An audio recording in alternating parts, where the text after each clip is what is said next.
So we're recording this on June 23rd of 2020. And so I don't know if we want to say anything about JK Rowling. Oh, shit. So to provide some context to people who aren't already aware about it, JK Rowling at the beginning of June posted a number of transphobic tweets and I think eventually an article someplace. So I don't know. I just thought we might want to mention it just because the Harry Potter books loom so large in YA, modern YA in particular, and because we did review the Cursed Child back in the day. I've never followed her on social media, and I won't ever obviously follow her on social media, but my God, she's a hateful woman. For someone who could just take her fucking millions or billions or however many fucking dollars she's got and just buy an island and live there. No, she's got to keep poisoning everybody with her fucking viewpoints. I don't give a shit about your viewpoints, except that they're harmful to fucking other people. So go to your island, throw your phone away, and fuck off. Yeah. Okay. That's what I have to say about J.K. Rowling. Sorry. No. I guess I got feelings. That's right. As they used to say on Death Prattle, your feelings are valid in this garbage situation. Yeah. Why, if it isn't my dear friend Carrie? Well, hello, Jacob. How are you today? Oh, I'm dandy. Siri is not being annoying at all. And let's see. I'm going to say that we are recording this on May 19th, 2020, just to sort of situate people in our headspace at this moment in time. So what you're telling the people is that we've gone fucking bonkers. Yes. Okay, just checking. Correct. So right now we are recording an episode of Love You Like Crazy, our podcast where we talk about young adult media. In this case, a TV show. In this case, The Chilling Adventures of Sabrina, Season 1, Episode 4. Witch Academy, I think it's called? Yes. Fuck. I mean, that obviously reminded me of Vampire Academy. Which was a terrible movie, which we watched. It was a terrible movie, and we did watch it with friend of the show, Sarah Redacted. Another Sarah Redacted. Yeah. We have many Sarahs. All of them are redacted. Yes. This one has no H.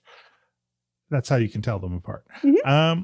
All right. Well, let's get to talking about it then. Let's do that thing. Oh, boy. All right. Okay. So, how do you want to do this? God only knows. That's the thing. I don't know where to start either. This episode is fucking weird in so many ways. My notes are, question mark, abs. Abs. Okay. Well, do you want to start with the abs? Well, okay. So it's talking about, going to the academy to meet hot warlocks. Yes. And I'm like, you know what? I would totally go to the academy to meet hot warlocks. Screw your boring ass boyfriend, Sabrina. Go and find some abs. Yes. Also, question. Sure. Now she is supposed to go to Witch Academy. Like this was her sentence was you go to Witch Academy. You go to the Academy for Unseen Arts and you do the thing. But it's like a weekend intensive. That doesn't seem like much of a punishment. All right. So this is something I want to talk about. So we're told that she has to stay there for 3 nights. Yeah. Is it a long weekend or something? Like, is there a holiday? How does that work? Because she gets there like in the morning or something. It seems like it's a long weekend because I don't know. It seems like that's the thing. Like I was like, but nobody goes to class, but they do because she gets a schedule for 3 days. Like who gives a fuck? Who gives a fuck if you're not in like goddamn, what's the class that she wanted to get into? Conjuring. The Conjuring. I was going to say summoning, but same thing.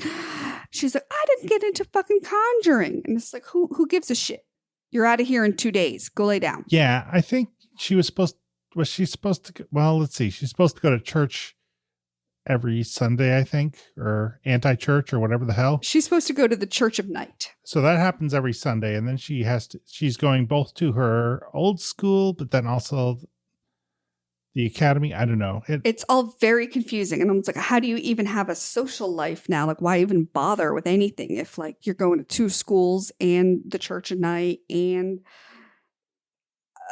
who knows what the fuck else you're doing. But she tells Harvey that she's going to go with her aunt to go sell some honey or soap or something. At the Farm Expo, which, I mean, the one that I know about in New England, where I think this is located, is the Big E. So is she at the Big E? And is it like, would he not know about the Big E and like, no, hey, bitch, this ain't so stressful. Like the fact that you're crying on the phone about the honey probably isn't about the honey. Man, I guess I didn't realize how intense these expos were. They are. But he's not a smart man, so that's besides the point. He doesn't really question things too much. No, and he probably should.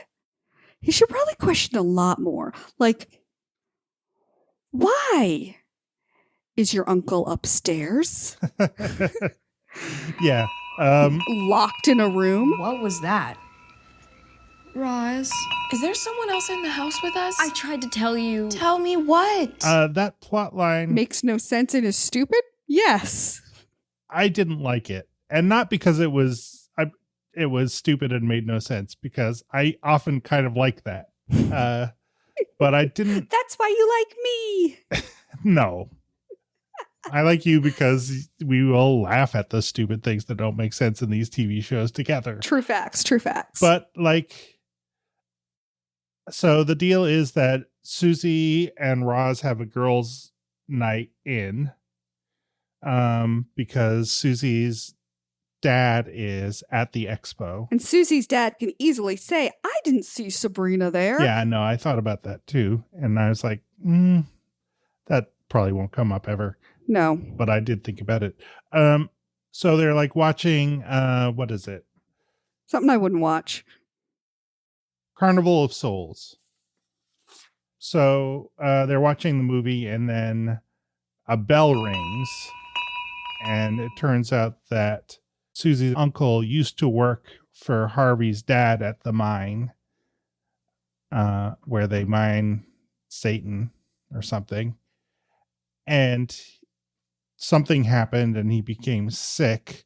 So they keep him upstairs, heavily sedated. And he rings when he needs something. So he needs something. In theory, he needs something, but in practice, like, he's just sitting in his bed, breathing heavily. And they are freaked out for no apparent reason and scurry off downstairs again. Oh my God. And again, like, this is one of those things that you'd think Roz would have been at Susie's house before. Right. And possibly would have seen all this with Susie's dad there. Like maybe has already gone into the room. Like none of this should be a surprise because I'm assuming that they've known each other for quite a while. And she's seen this before, unless this is the absolute first time she's ever been over her house, which I don't think it was. Right. That would be confusing because Roz basically invites herself over. And you don't invite yourself over when you haven't sort of already made yourself at home somewhere. That would be my thought, unless you're like, I mean, even as it was, I was like, well, that's a little awkward. But if she had never been there, then it would have been a really weird move to pull. And then Roz... So maybe Roz does have poor boundaries because then she like tells this secret because Susie is like, Dad doesn't want anyone to know about this. But then Roz tells Harvey. So then Harvey goes over and they go upstairs and Harvey is like, you know, because this guy went crazy essentially because while he was in the mines, he thinks he saw something. And we remember Harvey saw something in the mines too that freaked him out big time when he was a kid. So he goes upstairs and he's like, hey, maybe you saw the same thing I did. And then the guy says something about, He's going to eat your souls. Yeah, he does. And then tries to choke him to death. and Susie clocks him on the head with a teapot. And then later on, we find out that they've tied the guy up. And I guess it's taken right out of The Exorcist, but I've never seen that movie, so I don't know. Me neither, and I never will. Full stop. So people at home, maybe you know whether that's true or not, but we never will. And so I didn't like that because I'm like, what? Like they just, I don't know, it was kind of like ableist. It was like, oh, this guy is scarred and therefore he's scary. This man is traumatized, so let's tie him up. But also, like, if there is danger, and I'm assuming that the dad keeps the guy sedated, like 24/7. But then he's like, okay, my daughter can totally do this on her own. I believe her. No. How do you sedate him? What do you do? What do you give him? Why can't she inject him with something? Also, they zoomed in on the emergency number next to the phone. Mm-hmm.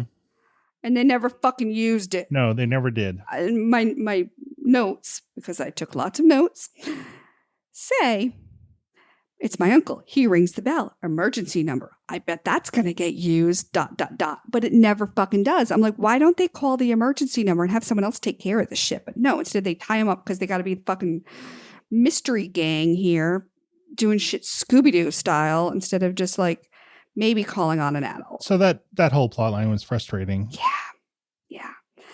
And so now Harvey, is an asshole because he doesn't think before he does. He's just like, oh, you're scared and you called me over and I'm done. Well, no, I don't think they even called him over, did they? No, he just fucking is like, oh, I hear a secret. I'm going to make something happen.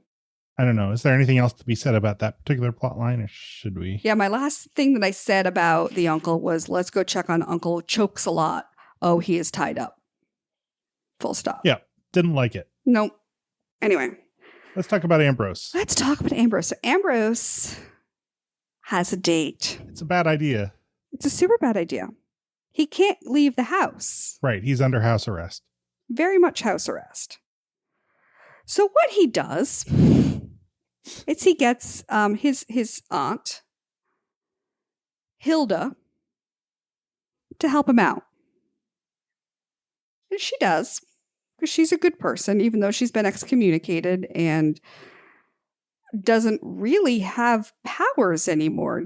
Or was she given her powers back, but then she was excommunicated? I don't remember. She got her powers back at the trial. That's right. Because otherwise she'd still be aging. Yeah. So she can't go. She's not supposed to go near property owned by the Church of Shadows or whatever. Church of Night. But I guess she still has her powers. So in order to meet this boy who is the ex-boyfriend of the dead boy.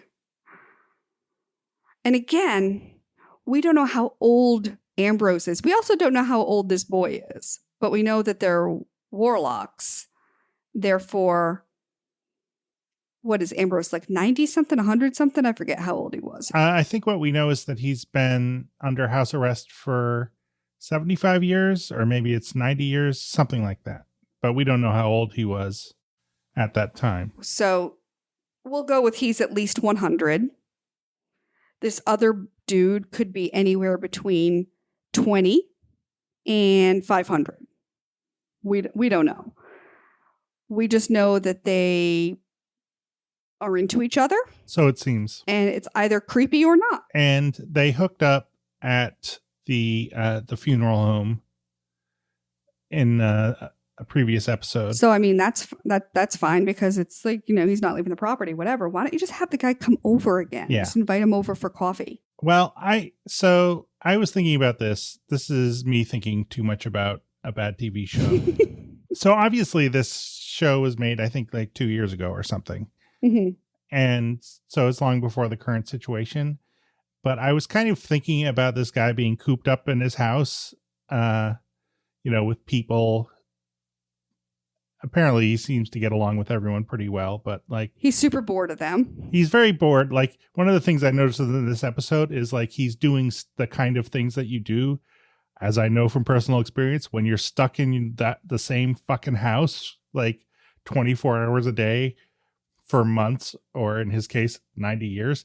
Like at one point he's just like slouched over by the kitchen table eating jelly out of a jar with a spoon, like at some point that line gets crossed and then it's just like, well, fuck it, I guess I just eat jelly from the jar now. You know what though, when you're a warlock and like you don't age and your body stays pretty much the same. Like, yeah, fuck it. I would be like not just eating spoons full of Nutella. I would be eating jars full of Nutella. I mean, come on. So then he gets like this invitation to leave the house, and he knows it's a bad idea, but it's so appealing. And he's like, should I? I really probably shouldn't, but yeah, no, I really want to do it. And so then he does it. And he's like, I don't know, is this a bad idea? And then, yeah, it's totally like, just to make an analogy, it's like me going to the grocery store for the first time. Where I just like, oh man, I really need some eggs. Oh, Jesus Christ. Why am I here? Why am I doing this thing? This is the stupidest thing. And then the fucking murder birds start showing up. Yeah. The psychopomps, which is a real thing in mythology, I guess. It is. I had to look it up. Yeah. So did I. Thank you. I think there might have been psychopomps in one of the Wrinkle in Time series, but I couldn't swear to that. Anyway. Doesn't matter. So yeah, he's in the coffee shop. He's astral projecting with the help of his aunt, who should not be involved with this at all, but is. She's kind of doing it despite Zelda. She does a lot of things despite Zelda. Shut up, Hilda. You are persona non grata. Dinner with the High Priest is a great honor, one you'll never again enjoy. You two will have to fend for yourselves tonight, I'm afraid.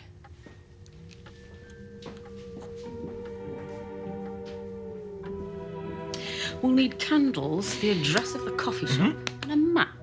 Yeah, she's kind of sassy in this episode, which I appreciated. I know, I do too. I wrote, Hilda's the best. That just pissed Zelda off real good.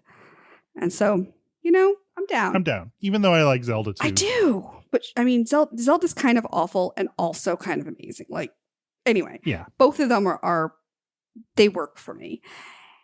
Anyway, he's talking to this boy. He's trying to flirt, but he's sweatier, sweatiest. Birds everywhere. Right. And I'm like, why can't people ever use their words in these TV shows? Because the other guy is a fucking warlock. He could just say, look, there are some murder birds outside. Meet me back at my house. Yeah. I mean, the whole thing is like such a terrible idea. And it's so much like, so it doesn't really make sense, but I kind of like Ambrose is so horny throughout this episode. Mm-hmm. Yeah. And actually kind of throughout the series, but especially in this episode that, it's just like, he can't resist and he does this stupid thing. And, even though it's so like, they're like, you can stay for 20 minutes. Like, what a coffee date that lasts 20 minutes? That just seems super short to me, and I don't even know. Yeah, and plus, like, the coffee shop, the line is long. Like, okay, you get your coffee and you're done. Well, you haven't touched your drink and keep looking out the window as if you're expecting someone. I thought I'd have more time. I have to go, Luke. What? I'm sorry, this was a mistake. And then Hilda's like, well, you can't touch him. He's like, Okay. I was like, no, that's all you want to do is touch him. Because, as Jacob said, you're horny. Yeah. But again, I sort of think that this is also like an excuse for him to leave the house for like once in so long. I want to say one other thing about the one other interesting thing that happens during this Ambrose storyline. Carrie, what's the weirdest thing you've ever done? Oh. I'm not proud of it, but I was arrested for attempting to blow up the Vatican. That's right. Which makes me think it has something to do. Well, no, it wouldn't have had anything to do because he's been arrested for 70 years or more. Yeah. Once again, timeline problems. Yeah, because I was like, oh, that must have something to do with the fact that the parents were flying to the Vatican. But no, it's just separate fuckery. Yeah, unless they let him out. Maybe they temporarily let him out of house arrest or something so that he could do it. Because I agree, like that's the other time we've heard the Vatican mentioned is that's where Sabrina's parents were headed 16 years ago. So maybe there's going to be a running story about like I don't know, good versus evil, of course. But I mean, like Vatican being like the big bad for them and them always trying to just, I don't know. Maybe the Vatican's just going to come up a lot because it's the opposite of the Church of Night. Yeah, it seems significant, but we don't know yet. But yeah, that's something to keep an eye out for. But so while all this is happening, somebody shows up at the door. Who is at the door? It is Miss Wardwell, being creepy, wearing like a vinyl raincoat and big sunglasses. She says that she's got a death. She needs to talk to somebody. Hilda's very flustered. She says, oh, there's a catalog. Gotta go. And this gives Miss Wardwell the opportunity to poke around and be sneaky. Not only sneaky, but disgusting. Although it wasn't her that was disgusting. No, this was the most disturbing thing in the episode and maybe in all of TV ever. Who keeps a jar of nail clippings? It was like a candy dish or something. It was fucking disgusting. Ugh. So she's taking the hair out of the hairbrush, and that's fine. She's doing some shit with the mirror. That's fine. The fucking nail clippings. I gag. That is horrifying. I was going to say, if you keep a candy dish full of nail clippings at your house, then let us know. But really don't. Keep that one to yourself. No, I don't want to know. That is secret shame. Keep it hidden. Keep it secret. Keep it safe. I don't want to know. 100%. And she also collects scraps of fabric from the clothes. Which, again, that shit's fine. It's the other shit that's gross. Yes. But also the fact that she even like went to take it, like she knew to look for it. Who the fuck does this? Is this a witch thing?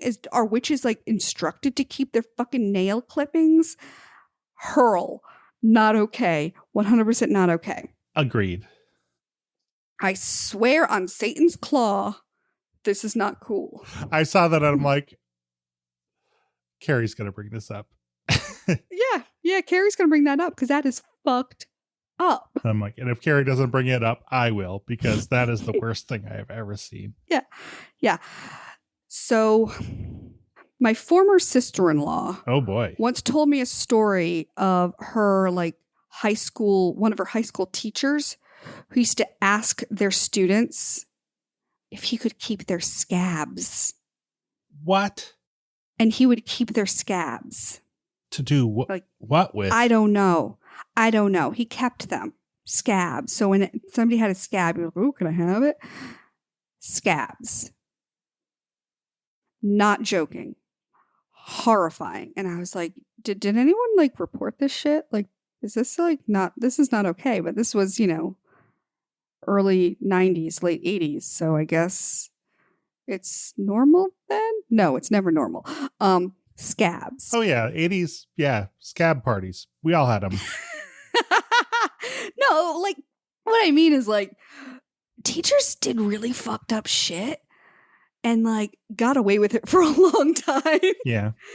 And now maybe not so much. Yeah. I mean, I remember in Anne of Green Gables, there was one of the teachers was creepy but no scab play in Anne of Green Gables, thank God. And no nail clippings in a candy jar. Okay, let's talk about something else.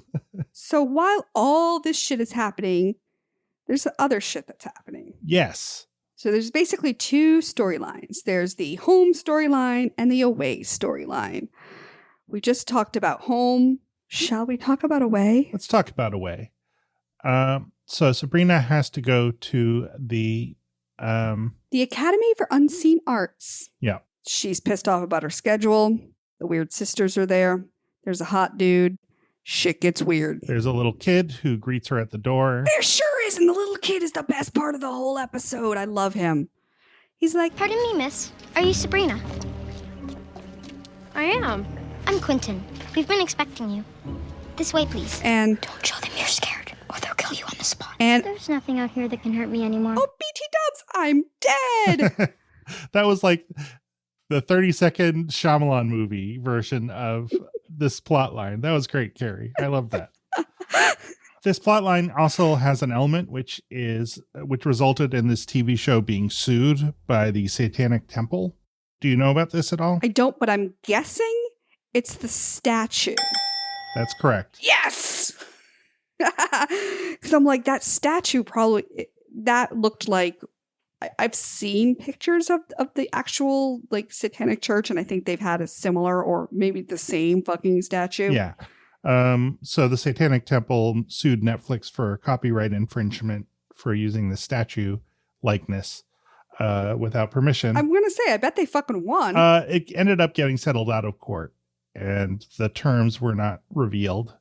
I guess the Satanic Temple is now credited in the end credits, which I didn't remember to look and see if that was true or not, but that's what the news account said anyway. So we'll go with that. So she goes to Demon Hogwarts. Yes. Which is fucking amazing. Like, Demon Hogwarts is super fucking cool. The whole thing is a pentagram. And each, like, wing of the pentagram is its own pentagram. And the tile is probably the most amazing tile I've ever seen in my life. And I'm like, I immediately started Googling how to buy some. It is also pentagrams. Yeah. Just spoiler alert, y'all. It's fucking pentagram. And I mean, the statue, like, you can, obviously someone fucked up because someone sourced it without getting permission, but like, you could see why it gets so much play in the episode, which this statue shows up a bunch of times. It looks really cool. It does look really cool, and it probably cost a fortune to make. Yeah. So you got to like keep using it. Here's what I don't understand. So she goes through this thing called the harrowing. The harrowing. The harrowing. The harrowing. You know, I kept thinking of the shunning through all of that. You know what? Me too. This is why we're friends. So she's going through the harrowing. The weird sisters start putting her through trials just like the original 13. And I'm just like,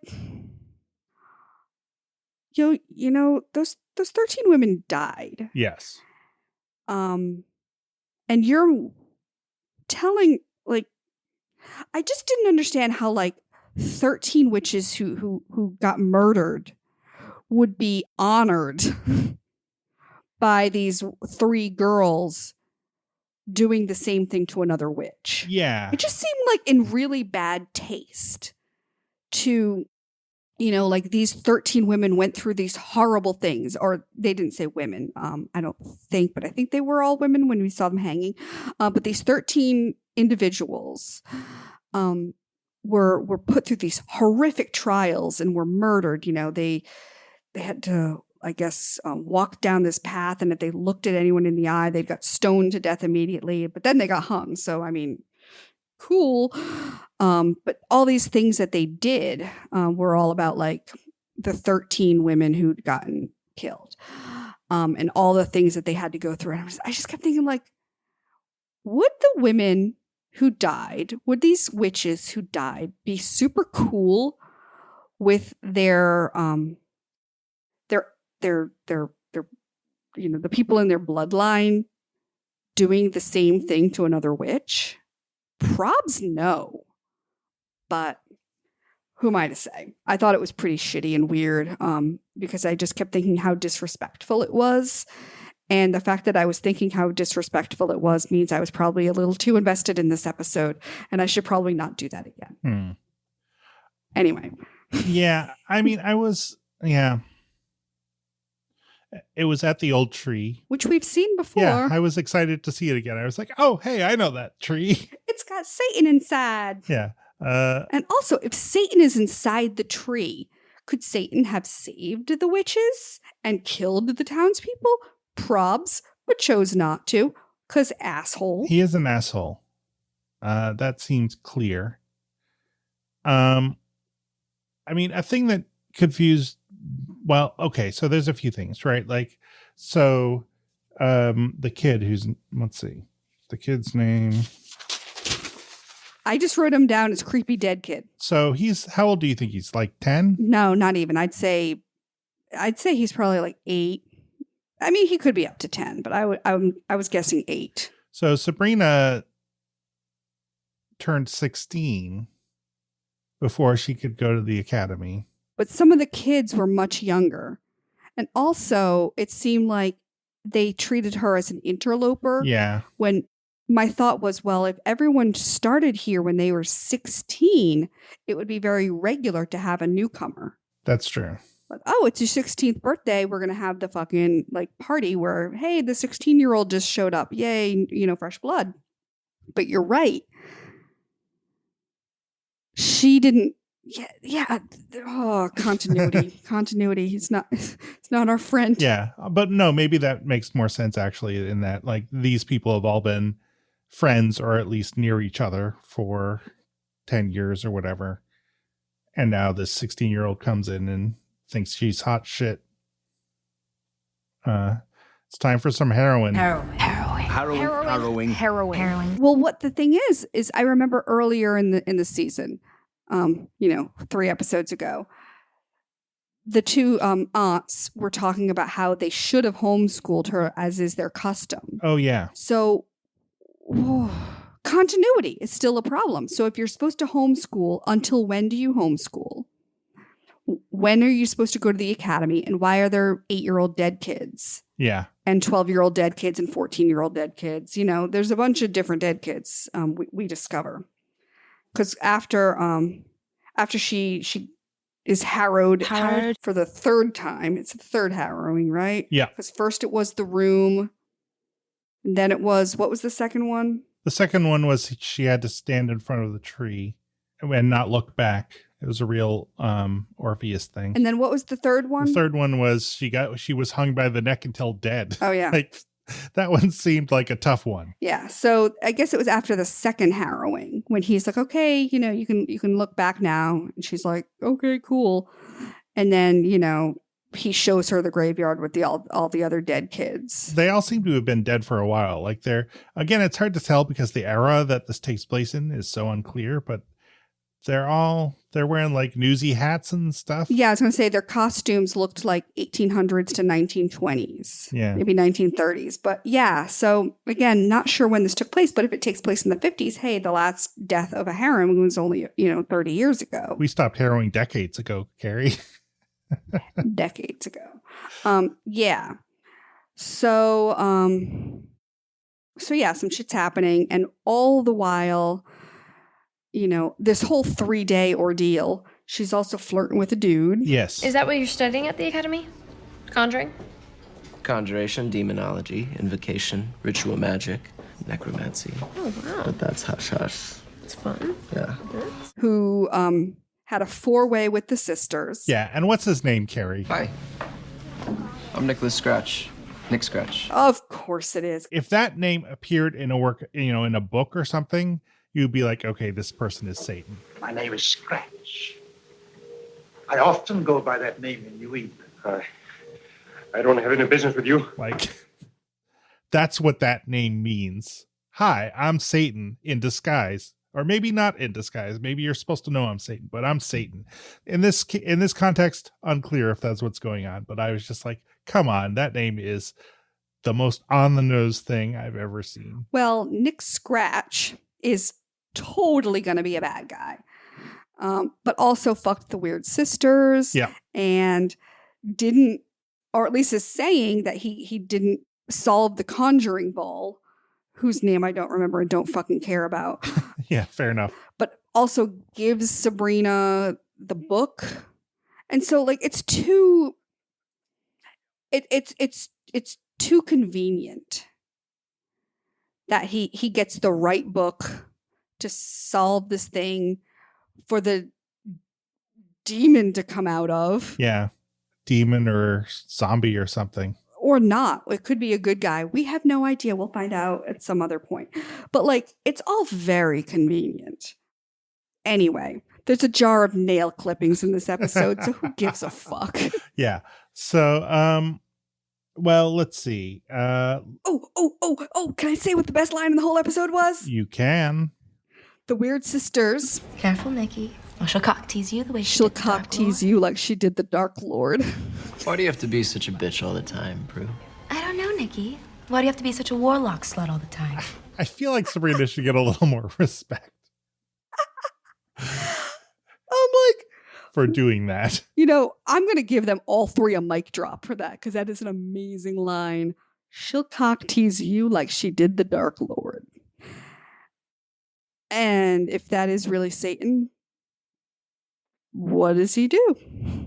It's unlikely that Satan is so fucking bored that he just like hangs out at a high school for a long time and just like bangs chicks, but maybe that's his jam. I don't know. Right. Yeah, I don't know. Just seems like it's a long con, like to get to Sabrina, but So let's sort of finish up the harrowing plot line, which kind of like the harrowing. It's a good name for hazing. it is. It's a great name for it. I felt like it should be in all caps. Capital T, capital H, the harrowing. Yeah. So Sabrina tattles and says, like, "Hey, aunts, I've been harrowed," and they're like, "Oh fuck no!" And they go down to the school and tell the headmaster, like, "We can't do this shit," and he's like, "But why?" And this is something like it. I found it really fun to see them all working together for once. You know, often they're kind of pulling in different directions. And throughout the earlier parts of the episode, like there's a lot of stuff where Hilda was herself harrowed when she was at the Unseen Academy or whatever it's called. By her sister, who killed her. But Zelda, harrowings have always been a part of the Academy, their tradition. You even participated in some yourself. Spirited child's play, Faustus. I never killed a child. Other than your sister, who's in violation of her excommunication by coming here. And so this is made reference to a few times. And like Zelda, I mean, it's super goofy. And I think kind of intentionally, like Zelda is like, you know, looking back all these years, I guess I probably shouldn't have like killed my sister so much and kind of made her life hell at school, and she feels kind of bad about it. But when Sabrina's under threat, they're both like, okay, we got to put an end to this shit. And they go and they talk to the headmaster, Master Blackwell. Is that right? No, it's Blackwood, because it's Wardwell and Blackwood. That's right. And Blackwood promises he'll look into it in a parallel to the banned book episode. And you believe him? Of course not. Take us to the children. They go and see the children, and they're like, so what do you actually want? You know, what do you want? Zelda asks, do you want to be free? And they're like, no, we don't really have any place to go. This was the best. This was so great. This was Hilda being like peak Hilda. Yeah. She's like, okay, lovies, gather round. I know exactly what you want. Come on, little children. We're gonna fuck them up, right? Revenge, bitches. And I was like, yes, Hilda. And Zelda looked so sad, and I did not understand.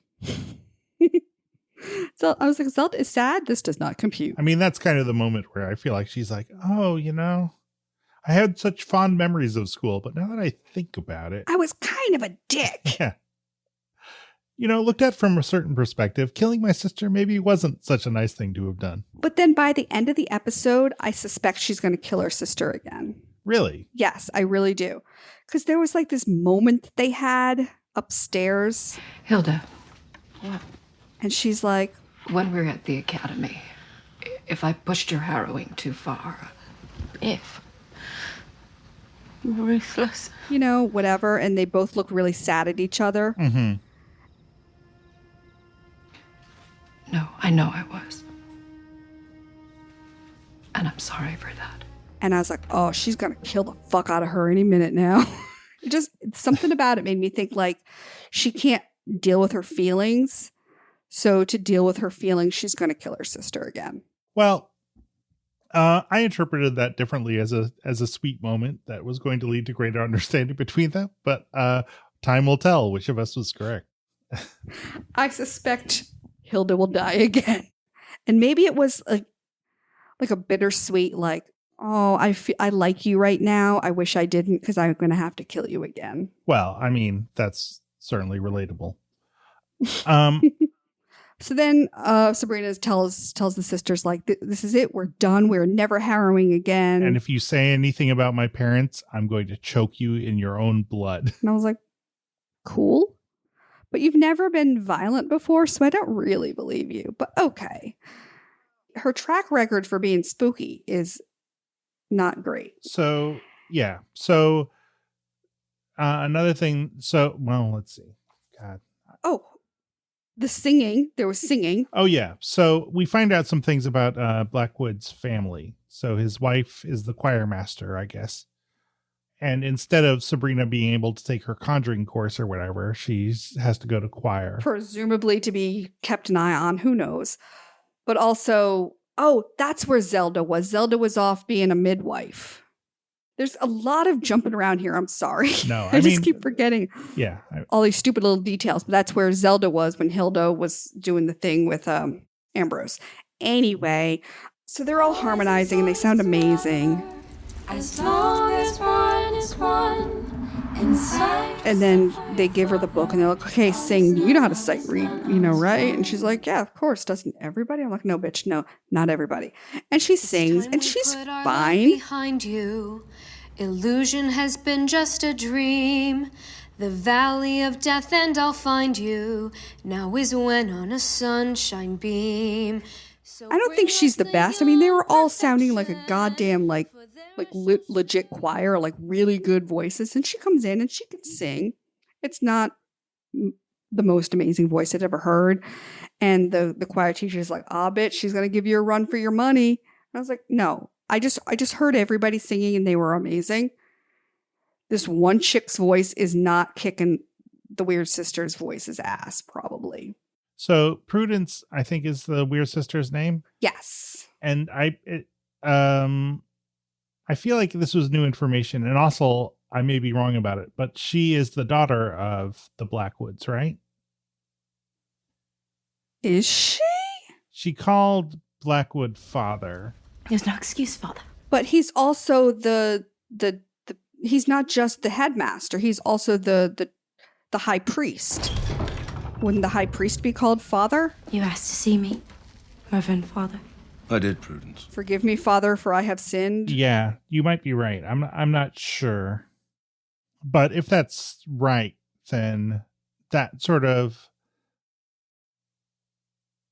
seeing that scene again makes it a little bit strange that this woman is telling her daughter, oh, you better look out. Prudence, I do believe you have some competition, finally. Admittedly, all YA parents are terrible. They really are. So Sabrina says that her goals in going to this school are to figure out how to conjure the Dark Lord, bind him, and banish him. And incidentally, you mentioned like the convenience of Nick Satan face or whatever. She asks him what he studies, and he's like, "Oh, I study conjuration and binding, yeah, banishing, and also necromancy." But that part is just for fun, And I'm like, convenient. Yeah.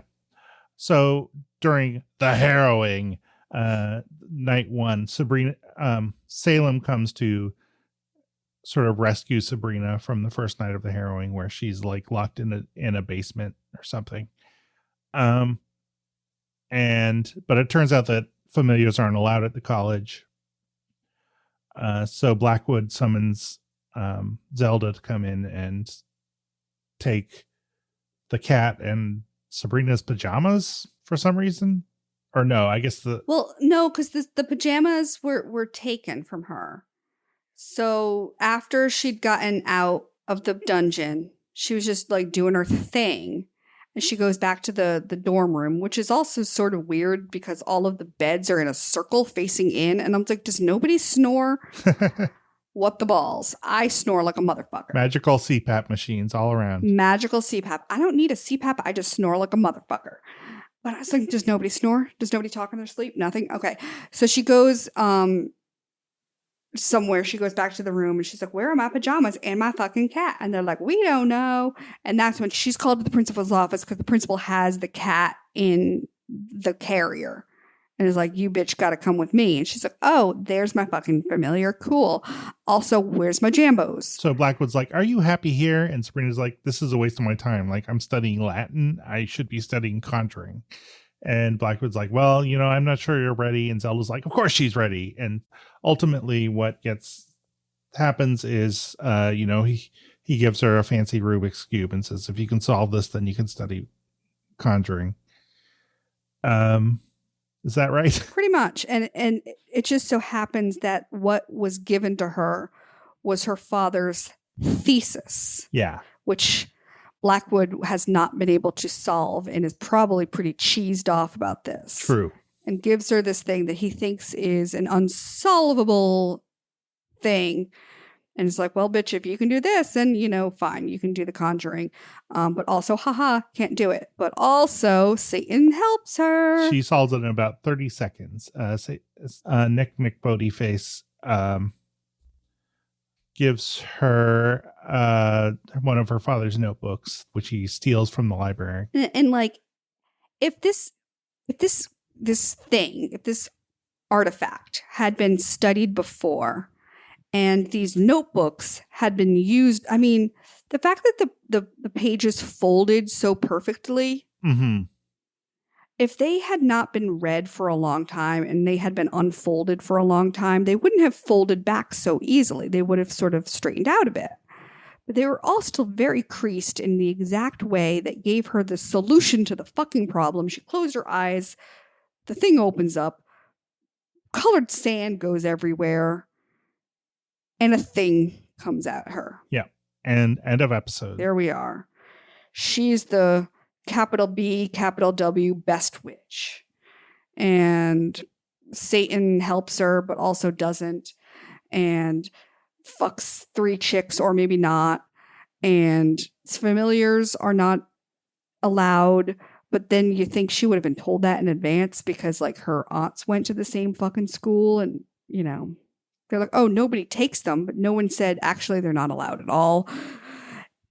It's all very fucking weird. Yeah. So this episode doesn't really hold together in any kind of way, but and one of the big plot lines I didn't like at all, but there are things I kind of enjoyed about it, especially Hilda. Like, Hilda's my favorite part of the episode. Hilda is the best. Hilda's the best. The fact that she's like, okay, come on, puppets. Come on. Let's fuck them up. I was like, yes! You fuck them up. And also the pentagram tile. Pentagram tile. Totally down with the pentagram tile. Not super stoked about the weird sisters. Kind of pissed off at them. And also, of course, Blackwood is like, bitches, you done fucked up. Like, how are you, how do you consider yourself a witch if you can't even take down a half-blood? Rawr. I mean, we didn't even really mention it, but he asked Zelda to be to help his wife conceive, who knows, or carry a baby to term. Yeah, it's weird. He tells her, if I remember correctly, you've never lost a babe, not once. Which again reminded me of The Shining. All I know is that I was the baby catcher in this community for 50 years.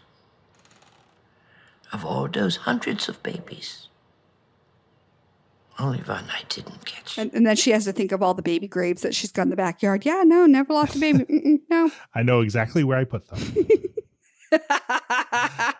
Anything else we should say about this episode? It was fucking stupid. It was fucking stupid. Yes. What did the redacteds have to say about it? Let's see. I'm trying to remember. I should have written it down. So the sort of sexualization of the teens, and in particular Sabrina, is not something the redacteds were crazy about. Like we mentioned that Sabrina loses her pajamas at one point. Later on, her bathrobe is stolen. She's in a slip for like half the episode. Oh, I forgot my favorite thing in the episode. It wasn't she'll cock tease you like she did the Dark Lord? It wasn't. It was, so at the end, Wardwell starts spying on Sabrina using the charm that she put on the mirror in her room. Yeah, she does. And Sabrina calls up Harvey. You should have let me drive up there for both our sakes. Next time for sure. The stuff we do for family, huh? And Wardwell's like, that's about all I care to see of that business. I could not be less interested, and stops watching. And the thing is, she can only hear one part of the conversation. She's like, oh, teenagers are lame. I'm done with this shit. I'm going to bed. But whenever Harvey and Sabrina are like being all lovey-dovey, we're all like, yeah, change the channel. Yeah, because it's boring and it gets old. I'm like, I would much rather watch her like bang Nick, who might be 100 bajillion years old and could be Satan, we don't know, than watch her make out with Harvey like one more time, because he is so dull. I can't stand him. He's boring. So how's the rest of the expo? Did your aunt sell all her honey? So let's see. So I'm gonna do a Riverdale episode next that was recorded in 2017, and then we'll talk about the next episode, chapter 5 of Sabrina, which I did not bother to look the name up of. Let's see. Sabrina, episode 5. Dreams in a Witch House. Interesting. Well, Dreams in a Witch House. Witch house? The quick tagline says, a mysterious demon wreaks havoc on the Spellman mortuary. Sabrina goes rogue and puts her powers to the test. Oh my goodness. Who gives a fuck?